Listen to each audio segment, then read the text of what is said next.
আসলাম এমএসপির রুমে। এসে দেখি এমএসপির রুমে খালেদ মোশাররফ, হুদা দুইটা টেলিফোন নিয়ে খুব সে টেলিফোন করতেছেন এদিক ওদিকে। বুঝতে পারলাম যে ওনারা তখন ওই ফরমেশনগুলোকে টেলিফোন করছেন তাদেরকে কন্ট্রোলে আনার জন্য, কন্ট্রোলের নিয়ন্ত্রণ নিয়ে আসার জন্য করছেন। কেউ একজন করতেছেন কি নাম, ট্রেন বেঙ্গলের সিও। ওই করলাম, আমি বললাম ওদেরকে যে এটা গোলমাল হয়ে গেছে, বুঝতে পারছি, তাহলে let me go and check my air force. Khaled মোশাররফকে বললাম, স্যার আমি যাই, তাহলে আমি এয়ারফোর্সটা চেক করে আসি, ঠিক আছে কিনা। উনি বললেন হ্যাঁ যাও তুমি তাহলে চেক করে আসো। তো আমি করলাম কি, ওখান থেকে ওয়ালিকে ফোন করলাম। ওয়ালি আমার liaison officer in the base, is the defence care নিচ্ছে। ওয়ালি আমাকে বললো যে লিয়াকাত আমার এখানে তো কোনো ঝামেলা নেই, আমার তো সব ঠিকই আছে, কোনো চিন্তা করো না। আমি বললাম আচ্ছা ঠিক আছে, ভেরি গুড। করে আমি তখন গাড়ি করে চিফের বাসায় চলে আসলাম মেঘনাতে। দেখি যে চিফ কী করে, আমি খোঁজ নিই। চিফের ওখানে এসে দেখি এক কর্পোরাল মেয়ে গেটে, মেঘনার গেটে, ওই যে রমনা থানার উল্টা দিকে গেটে, এবং আমাকে বললো স্যার ওনারা তো এই দিকেই গেছেন। এই দিক মানে ও দেখাচ্ছে ওই উত্তর দিক দেখাচ্ছে আর কি, ওই দিকে। তাই আমি বুঝে গেলাম যে ওরা হয়তো ক্যান্টনমেন্টের দিকেই গেছে। আচ্ছা ঠিক আছে করে আমি দেন স্টার্টেড ড্রাইভিং ফর ক্যান্টনমেন্ট। তো ক্যান্টনমেন্ট এয়ারপোর্ট রোড দিয়ে আসতেছি, আস্তে আস্তে এই ফার্ম গেটের কাছাকাছি আসতেই আমি দেখি যে অনেকগুলো গাড়ি একটার পর একটা ফ্ল্যাগ কার আমাকে ক্রস করে ওই দিকে যাচ্ছে, মানে ইন্টারকন্টের দিকে। আমি বুঝলাম তো ঘাপলা হয়েছে কিছু, এগুলো তো সব অ্যাম্বাসাডারের গাড়ি, এগুলো ব্যাপার কি। তখন আমি ঘাবড়ে গেলাম, মানে আমি বুঝে গেলাম যে এটা কিছু হয়েছে, ওই দিকে কোনো ঘাপলা টাপলা হচ্ছে, এরা ভাগতেছে। তখন আমি ভাবলাম না, আর যাওয়া উচিত হবে না আমার, কারণ আমি আবার আরেক জায়গায় যে ফেসে যাবো ওখানে। তো আমি তখন গাড়ি ঘুরাই নিলাম, ওই কাবাব হাউস নাকি কাবাব ছিল একটা দোকান, ওই এমআর খানের বাসার সামনে আর কি, থানার পাশেই। ওইখান থেকে আমি গাড়ি ঘুরায় back to Bangabhaban. I came back to Bangabhaban. হ্যাঁ, মানে লুক অ্যাট মাই লয়ালটি, আমি একদম ক্লিয়ার সব ব্যাপার। তো বঙ্গভবনে এসে দেখি যে ওনারা তখন তিনজন তিনটা গাড়ি নিয়ে রেডি, হ্যাঁ, যাওয়ার জন্য প্রস্থান উদ্যত বঙ্গভবন থেকে। হ্যাঁ, তাই বললাম স্যার কোথায় যাচ্ছেন আপনারা? এই তো আমরা কমন পোস্টে যাচ্ছি। বললাম ও আচ্ছা স্যার, তাহলে কি আমিও আসি? বলে হ্যাঁ অফকোর্স কাম অলং। তা আমি বললাম যে ঠিক আছে। সো ওনারা তিনটা গাড়ি, আমার চারটা গাড়ি, আমি ওর ফোর্থ কার নিয়ে জয়েন করলাম। আমার গাড়ি তখন একটা মাজদা সেডান, আমার খালাদু ভাইয়ের খালেদ রব, ওই যে রব সাহেব তার ছেলের গাড়ি, এটা আমি চালাচ্ছিলাম তখন, বড় আর কি। তো ওইটা আমি উঠে ওনার পিছনে, ওদের পিছনে পিছনে আসলাম। ওদের গাড়ি ছিল তিনটা। প্রথম গাড়িটা ছিল ল্যান্ড ক্রুজার, যেটাতে প্রথম গাড়িটা ছিল এমপিরা প্রথম গাড়িতে, মিলিটারি পুলিশ। পরের গাড়িটা ছিল ল্যান্ড ক্রুজার, যার মধ্যে ওরা তিনজন অফিসার, হুদা, হায়দার অ্যান্ড খালিদ মোশাররফ। আর লাস্ট গাড়িটা খালি, এবং লাস্ট গাড়িটা হলো সিজিএস এর বিরাট শেভরোলে, কালো একটা শেভরোলে ছিল, ওই শেভরোলের লাস্ট গাড়ি। এবং শেভরোলের পিছনে দুইটা বাতি হলো গোল গোল লাল দুইটা বাতি, খুব প্রমিনেন্ট। যাই হোক, আমি ফোর্থ কার ওর পিছনে পিছনে আসলাম। ওনারা ওইখান থেকে ওই কি বলে ইউনিভার্সিটির এই দিক দিয়ে ব্রিটিশ কাউন্সিলের পাশ দিয়ে খিলক্ষেতে চলে আসলাম। খিলক্ষেত পার হয়ে আমি ভাবলাম এখন যাবে মনে হয় ইসে বিডিআর এর ওখানে, কারণ এই পাশে দক্ষিণ গেট দিয়ে, দক্ষিণ গেটের পাশ দিয়ে, কি বলে নিউ মার্কেটের দক্ষিণ গেটের পাশ দিয়ে। তো ওখানে যে দিক না ওরা থেমে গেলেন, থেমে ঘোরায় গাড়ি আবার ওই মিরপুর রোড দিয়ে সোজা উত্তরে যাওয়া শুরু করলেন। কেমন? তা বললাম ঠিক আছে, ওরা আমার কি, আমি তো ফলো করা শুরু করলাম। ওরা আসলো 2 নম্বর পর্যন্ত আসলো, মনে আছে 2 নম্বর। এসে ওখানে আবার একটু থামলো। আমি ভাবলাম ওরা মনে হয় এখন এই দিক দিয়ে ঢুকবে বিডিআরে। কেমন? ও মা, দেখছি না, ঢুকলো না। ওইখানে ওরা থেমে ওরা দে স্টার্টেড অফ এগেন। এবার যে ওরা থামলো আসাদ গেটের ওখানে। তো আমি কনফিউজ হয়ে গেলাম যে কী রে ভাই, কোথায় কী করতেছে এরা। তো তবে এটা বুঝলাম যে ওরা একটা কনফিউশনে আছে, কোথায় যাবে কী ব্যাপার ঠিক করতে পারতেছে না। করে ওরা কি করলো, ওখান থেকে রিভার্স গাড়ি ঘুরাই ফেললো। সব গাড়ি এখন আবার সাউথের দিকে, নিউ মার্কেটের দিকে আবার। তা আমি এখন কনফিউজ হয়ে ওদের পিছনে আবার যাচ্ছি। কিন্তু এই যখন ওদেরকে ফলো করা শুরু করলাম, তখন দেখি যে আমার লাল বাতি ফ্লিক করতেছে, ফিউল লাইট। তার মানে আমার তেল জ্বালানি শেষ। হ্যাঁ, আমি ভাই মারা গেছি, এখন যদি জ্বালানি শেষ হয় তো আমি তো আর ফলো করতে পারবো না। So what I started doing, I started costing, মানে ওই অ্যাক্সেলারেটর একটু দিই আবার ছেড়ে দিই, গাড়িটা যায় আবার স্লো হয়ে যায়, এইভাবে আগাচ্ছি। আর আমার ডিস্টেন্স বেড়ে যাচ্ছে ওদের কাছ থেকে, কিন্তু অসুবিধা নেই, কারণ রাতের বেলা আর কোনো ট্রাফিক নাই। আর ওই লাল বাতি আই কান্ট মিস, এত বড় লাল বাতি, আমি দূরের থেকে ওটা দেখে আগাচ্ছি আর কি। হঠাৎ ধানমন্ডি 8 নম্বরের কাছে এসে দেখি দুইটা গাড়ি থেমে আছে, লাল বাতির গাড়ি, মানে ওনার শেভি আর এমপি জিপ থেমে আছে। আমি কি ব্যাপার? বলছে স্যার ওনারা তো এইদিকে গেলেন, মানে ওই ক্রুজার নিয়ে, ল্যান্ড ক্রুজার মানে হুদার গাড়িটা নিয়ে ওরা এইদিকে চলে গেছে, মানে লিঙ্ক রোডে, যেটা মিরপুর রোডের দিকে যায়, সরি গ্রিন রোডের দিকে যায়। রিমেম্বার দ্যাট ওই লিঙ্কটা। তা তা আমি ভাবলাম এখানে গেছে কেন কেন কেন, তখন আমার মনে হলো এখানে নিশ্চয়ই খালেদ মোশাররফের একটা আত্মীয় আছে, আমার মনে আছে হয়তো এখানে গেছে। এর আগে আমার মনে আছে যে আমরা একটা সাংহাই এসে করছিলাম, যেটা মিটিং হয়েছিল আমাদের, তখনও উনি এইখান থেকে বের হয়ে আসছিলেন। তো আমি বুঝলাম যে এখানে ওনার কোনো আত্মীয় আছে, অ্যাকচুয়ালি ভাই আছে আমি ভাবলাম। যাই হোক, আমি বললাম ঠিক আছে, ওনার গেছে হয়তো বা কোনো কাজে গেছে, আমি অপেক্ষা করি। সো অপেক্ষা করতে থাকলাম। কোথায়? গ্রিন রোডে আসলাম।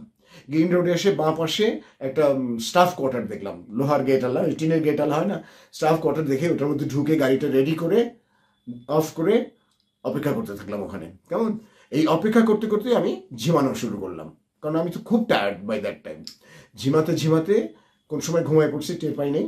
ও এর আগে আমি একটা কাজ করলাম, ওই 2 মেশিন গান ছিল, 2টা এলএমজি ছিল, একটা এলএমজি এই রোডে, মিরপুর রোডে, আর এটা এলএমজি গ্রিন রোডে। এই 2 মোড়ে 2 সোলজারকে দিয়ে বসাই দিলাম যে খেয়াল রাখো। কারণ আমার আইডিয়া হলো যে চিফরা মাঝামাঝি কোনো রাস্তায় গেছে আর কি। তারপরে ঘুম যখন ভাঙছে, মানে তন্দ্রা আর কি, তন্দ্রা যখন ভাঙলো, তাকায় দেখি না, মানে হঠাৎ কানে শুনতে পাচ্ছি জিন্দাবাদ জিন্দাবাদ দিস দ্যাট। আমি বলি আরে এতে কী ব্যাপার, সব স্লোগান শুরু হয়ে গেলো, খন্দকার মোশতাক জিন্দাবাদ, এটা ওটা হ্যান ত্যান জিয়া। তা আমি বলি এটা জিনিসটা তো কীরকম লাগতেছে। তারপরে ওই আওয়াজগুলো আরও কাছে আসা শুরু করলো, মানে ফার্ম গেট থেকে গ্রিন রোড দিয়ে আরও এইদিকে আসতেছে। আমি বলি তো বিরাট ব্যাপার, কোনো ঘাপলা আছে। আস্তে করে আল্লাহ আল্লাহ করে আমি গাড়িটা স্টার্ট দিলাম, স্টার্ট হয়ে গেল। আমি ভাবছিলাম যে হবে না, স্টার্ট হয়ে গেল, গেটটা খুলে ফুট করে বের হয়ে হ্যাঁ, তখন যখন বের হয়ে এসেছি দেখি যে ওরা কেউ নাই, আমার সোলজারগুলোও নাই, গাড়িও নাই, কিছু নেই, ভাগছে ওরা। তো আমি তখন কি আর করবো, আমি তখন চলে আসলাম মিরপুর রোডে। এসে একটু উত্তরে এসে বাঁদিকে 28 নম্বরে ঢুকে গেলাম। ইউনো দি 28 নম্বরে আমার মামার বাড়ি, মেজর এসা খান। যে এই মেইন রাস্তায় ট্যাঙ্ক লোকজন বের হয়ে গেছে, হইচই স্লোগান শুরু হয়ে গেছে। ওখান থেকেও বোঝা যাচ্ছিল, তখন তো বড় উঁচা বাসা বেশি একটা ছিল না, ওনারটা 4 তলা দেখা যাচ্ছিল। তা আমি দেখলাম যে তো শালা বিরাট ঝামেলা। তো তখন ওইটা দেখে কিছু করলাম না, করলাম কি ওটা যখন শেষ হয়ে গেল আমি গাড়ি নিয়ে এমনি চলে আসলাম এয়ারপোর্টে। সাহস কি, এয়ারপোর্টে চলে আসলাম, আমার অফিসে চলে গেলাম। অফিসে দেখি কেমন জানি থমথমে ভাব, মানে লোকজন কম।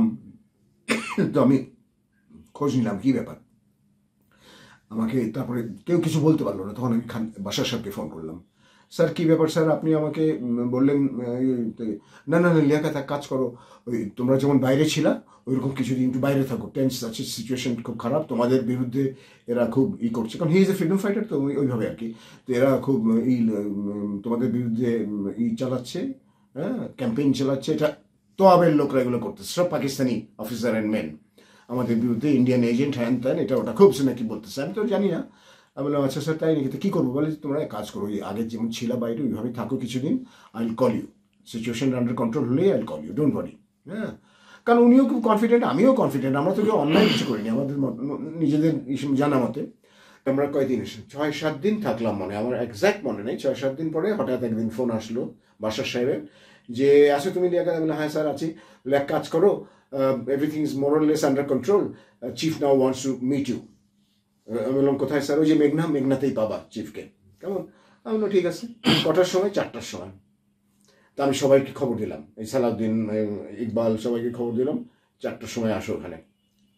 সবাই চলে আসলো 4টার সময়, আমিও গেলাম। ওখানে যেয়ে দেখি, প্রথমে কিছু দেখিনি, প্রথমে দেখলাম যে মোটামুটি খালি, প্রায় কোনো নাই, লোকজন বেশি একটা নাই। ইউ রিমেম্বার ভিতরে বাগান টাগান এসব আর কি। তো গেলাম, ঢুকে বসলাম। ওই বসার পরে দেখি যে এয়ারফোর্সের ওই টপ কিছু বসেস, সব পাকিস্তানি ফেরত, গ্রুপ ক্যাপ্টেন অ্যান্ড অল, তফিক খান, তারপর আরও কি সব, তাহির কুদ্দুস, এরা খুব টপ অফিসার ওখানকার এয়ার হেডকোয়ার্টারের, অ্যান্ড টোটালি প্রো পাকিস্তানি আর কি। ওরা এখানে বসে আছে, আমার দিকে খুব সিরিয়াসলি তাকায় টাকায় বলতেছে, কোনো কিছু খবর কিছু বলে টলে না, বলে please wait, chief is offering prayers, he will come back soon. তা অপেক্ষা করলাম, কিছুক্ষণ পরে চিফ নামলেন, হন্তদন্ত হয়ে নামলেন, অ্যাজ ইফ কত ব্যস্ত আর কি। নেমে ঢুকলেন রুমটাতে, ঢুকেই সাথে সাথে আমাদেরকে বললেন, আমরা বসেছিলাম, আমরা দাঁড়ালাম, sit down, okay, you guys have broken the law, you have taken the law in your own hand, so now you have to pay for it, so you have to go through the legal process, right? Nothing to worry, you just go back, you will stay in the mess, and we'll take care of you. এমনভাবে বললেন যে serious কিছু একটা না, কিন্তু আমি মোটামুটি বুঝে গেলাম যে সিরিয়াসই হবে। ঠিক তাই উনি চলে গেলেন, আর হঠাৎ এদের চেহারা বদলাই গেল সবগুলোর, এবং বাইরে তাকায় দেখি গিজ গিজ করতেছে সোলজার গার্ডসগুলো, বন্দুকালা, এবং একটা বাস এসে দাঁড়ায় গেছে এর মধ্যে। কেমন আমরা বুঝে গেলাম যে আর কোনো উপায় নাই। তারপরে আমাদেরকে ওই বাসে করে গার্ডেড ওয়েতে নিয়ে আসলো মেসে, আমাদেরকে মেসে দোতলায় আমাদের রুমে ঢুকাই দিল, যাও এখানে থাকো। এই আমরা থাকলাম ওখানে 3 দিনের দিন আমাদেরকে ডাকা হলো, আসো। আমরা গেলাম, গেলার পরে দেখি যে কোর্ট কনভিন হয়েছে, ফিল্ড জেনারেল কোর্ট মার্শাল হচ্ছে, কোর্টটা কনভিন করছে ওই নিমটাই আর কি। কেমন, এবং ওখানে বসে আছেন মধ্যেখানে গ্রুপ ক্যাপ্টেন হামিদুর রহমান, পাশে বসে আছেন উইং কমান্ডার নাকি তখন আমার মনে নেই, স্কোয়াড লিডার সাইফুল আজম, তারপরে স্কোয়াড লিডার শামীম, তারপরে স্কোয়াড লিডার হাবিবুর রহমান সাপ্লাইয়ের, আরও 2 জন অফিসার, মানে 5 জন না 6 জন ওনারা ছিলেন বোর্ডের আর কি, ওরা হলো কোর্টের। তো দেখলাম, আমরা গেলাম, স্যালুট দিলাম, বসলাম যে যার জায়গায়, না এক একজন করে নিল, আমি আমার জায়গায় যেয়ে বসলাম। তারপরে আমাকে জেরা করা শুরু করলো, সিলি সব কোয়েশ্চেন, আমার আনসার স্ট্রেট ফরওয়ার্ড, ওগুলোতে কিছুই করার নেই, কোথায় কোন সার্ভিস করতে, কি করতে না করতে, হ্যান ত্যান আমি যা যা বললাম। হ্যাঁ, তারপরে আরেকজনকে ডাকলো, এভাবে সবাইকে ডেকে জেরা করা হলো। তারপরে দিন সাক্ষী সাবুদ আনা হলো। সাক্ষী সাবুদ আসলো কারা? ওই আমাদের এয়ারম্যানগুলো, আমাদের যারা এয়ারম্যান ছিল তাদেরকে আনা হলো, তাদেরকে জিজ্ঞেস করা হলো যে এনারা আপনাদেরকে কি কি বলেছে, কি লোভ দেখিয়েছে, হ্যান ত্যান, এই ধরনের সব প্রশ্ন। কেমন, ওরা বললো না স্যার, কোনো লোভ টোভের কি হবে, কোনো লোভ না, কিছুই না। আপনাদেরকে কি অর্ডার দিয়েছে? বলে ওনারা কোনো স্পেশাল কোনো অর্ডার ছিল না স্যার। ওরা মানে একদম সোজা যেভাবে উত্তর দিতে ওই দিল, তোরা আমাদেরকে ইমপ্লিকেট করতে পারলো না। কারণ জিনিসটা বুঝতে হবে, আমি একটা squadron commander of A squadron, MiG-21 squadron. আমার এখতিয়ার আছে to do any kind of flying and all that thing. So that's what I did. কেমন, আমি রেডি করে স্কোয়াড্রন রেডি করে ফ্লাই করেছেন, কি কারণে করেছি, কি ব্যাপার, সেটা পরের ব্যাপার। তো ওরা তো আমাকে ওটা জিজ্ঞেস করছে, আমাকে ওদেরকে ইমপ্লিকেট করতে চেষ্টা করছে, বলো দেখি। তো ওরা কেউ আমাদের এগেন্সে কিছু বললো না। সুতরাং ওরা চলে গেল। 3rd ডেতে ফাইন্ডিংস, মানে ওরা দিয়ে দিল কোর্টের ফাইন্ডিংটা এই হলো যে আমরা সবাই বেকসুর খালাস। 2টো চার্জ আমাদের বিরুদ্ধে দেওয়া হয়েছিল। প্রথম চার্জ হলো যে to stop the chief of air staff from performing his duty, official duty. তাকে আমরা স্টপ করেছি to perform his official duty, এটা একটা চার্জ। আর দ্বিতীয় চার্জ ছিল two conspire with Khalid Musharraf, Brigadier Khalid Musharraf, to topple the government of Bangladesh, the People's Republic of Bangladesh. Now, দ্বিতীয়টা তো প্রশ্নই ওঠে না, কোথায় পাবে, আমি কার সাথে কখন দেখা করেছি খালিদ মোশাররফ, কিছুই জানে না, তারা কেউ জানে না, তাই না? তো ওটা কিছুই প্রুভ করতে পারলো না। গেল ওইটা। প্রথমটা যেহেতু আমরা নিয়ে গেছিলাম আমি আর ইকবাল চিফকে, ওইটা তারা, তারপরে chief is the convening authority, সেই তো ডাকছে মার্শাল, কোর্ট মার্শাল। সুতরাং ওরা তখন করলো কি, বাধ্য হয়ে ওইটাতে আমাদেরকে দোষী সাব্যস্ত করলো, আমাদেরকে ঠিক না আমাকে করে, আমাকে 1 বছরের সাজা দিয়ে দিল, আর ওদেরকে খালাস, সবাই খালাস হয়ে গেল। আমি ভাবলাম যে আছে, যা হওয়ার হয়েছে, এটা নিয়ে আর মন খারাপ করে লাভ নেই। আমার মনটা খারাপ হয়ে গেল অফকোর্স, বাট আমি চিন্তা করলাম দেখা যাবে পরে, করে আমি বের হয়ে আসলাম। এসে সবাই এসে একটু গুজব টুজব আলাপ টালাপ করছি। পরের দিন হঠাৎ করে আবার চিঠি, মানে সামান আসলো যে তোমাদের রিকনভিন করা হয়েছে court, so you have to come again. আমি বললাম বাবা, একদিনে কি রিকনভিন করলো, হ্যাঁ কিছু পাইছে নাকি ওরা? আমি তো জানি যে কিছু পাওয়ার কথা নেই। অ্যান্ড ঠিক তাই, there was no witness, no nothing। আমাদেরকে ডাকলো, ডেকে আমাদেরকে একটা চিঠি পড়লো। চিঠিটা হলো তোয়াবের চিঠি। Toab is expressed his dissatisfaction with the proceedings of the court martial, Field General Court Martial. I express my dissatisfaction. তোমরা ভুল করেছো, they are very definitely guilty, so give them the maximum possible punishment, don't leave them alone। এভাবে একটা চিঠি লিখে দিছে। আমি অবাক হয়ে গেলাম, sir how about additional witness, evidence, anything? বলে তো এটা তোমার লুকআউট না, this is not your lookout. শোনাই গেল। আমি বললাম ঠিক আছে। করে ওই চিঠির বেসিসে আমাদের সবাইকে আবার দোষী সাব্যস্ত। এবার আমাদেরকে 2টো কাউন্টেই দোষী বানানো হলো, এবং আমাকে মৃত্যুদণ্ড উইথ ফায়ারিং স্কোয়াড, বাকি সবাই বদরুল আলমকে লাইফ দেওয়া হলো, আর বাকিদেরকে 9, 10, 12 এভাবে দেওয়া হলো। তো এইভাবে আমরা সবাই আমাদের সেন্টেন্স পেয়ে গেলাম। স্যালুট করে বের হয়ে আসলাম, এসে চিকেন রোস্টের অর্ডার দিলাম।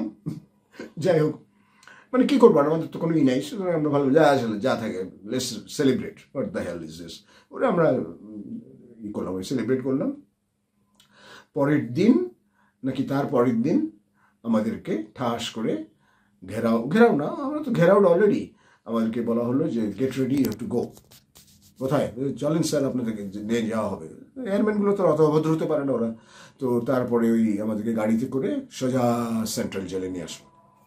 সো দ্যাট ওয়াজ অন বোধ করি নভেম্বরের 7-8 তারিখ হবে হয়তো, আমার ঠিক মনে নেই। 7-8 তারিখে নিয়ে আসলো আমাদেরকে জেলে।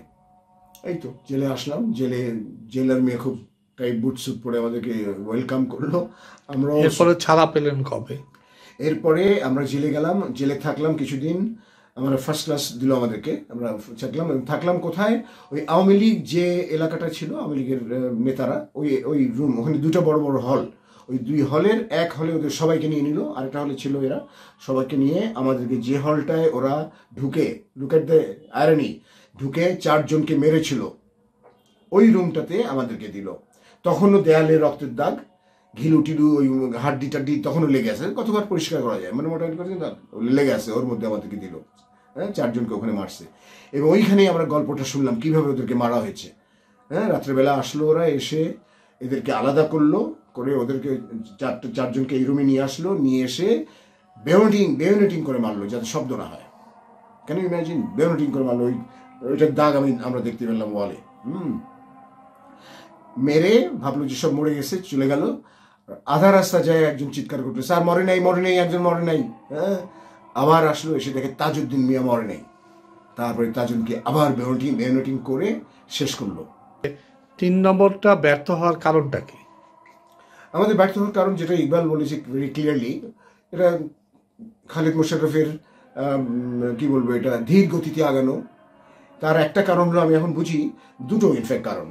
একটা কারণ হলো উনি ওভার কনফিডেন্ট ছিলেন, because in his calculation he realize that the whole air force, army, navy তার হাতে। সো হি কুডন্ট ইম্যাজিন যে কেউ উইদাউট দিস ফোর্স, কে এই ফোর্সের বাইরে আমাকে কে সরাতে পারবে। কেমন, এটা একটা সাইকোলজিক্যাল একটা ই ছিল এই। আর 2 হলো, উনি বোধ করি খুব সম্ভব, আমি বলছি, ওই যে সে বঙ্গভবনে দেখলেন how he behaved when the army, অন্য 2 জন চিফ আসলো, দিস দ্যাট, ওইখানে আমি বুঝে গেছিলাম যে হি ইজ আনস্টেবল, ওনার মাইন্ডটা স্টেবল না, মানে it is not working straight normal. হ্যাঁ, পরে আমরা 7-8 পরে 8 মাস পরে আমরা হঠাৎ করে অর্ডার পেলাম যে রেডি হন, মানে জেলের এসে বললো, স্যার আপনারা রেডি হয়ে যান, আপনাদের নিয়ে। তো কী ব্যাপার স্যার, আপনারা চলে যাচ্ছেন ঢাকায়? বললো আচ্ছা ঠিক আছে। তখন রেডি হয়ে বের হলাম, ওই গাড়িতে করে আমাদেরকে ঢাকায় নিয়ে আসা হলো, বাসায় নিয়ে আসলাম। আমি শ্বশুর বাড়িতে চলে গেলাম।